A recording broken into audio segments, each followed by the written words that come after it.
So hello guys, today I am going to tell you how to download free wallpaper, free images, free any textures for your Android app, for your phone. It is very amazing, so let's go. Now you can see here is Adobe XD. Now go to the Chrome. Here search Unsplash free photos, and after searching this you can see the first link you have to provide it, and then click on this, and then here you can see wallpapers. If you click on wallpapers, then see there is lots of wallpapers to see here, and download it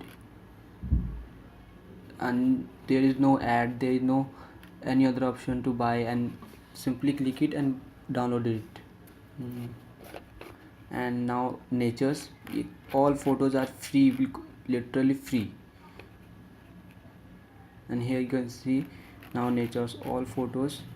So there is so many photos to download it here. And now is the current events in all over countries or international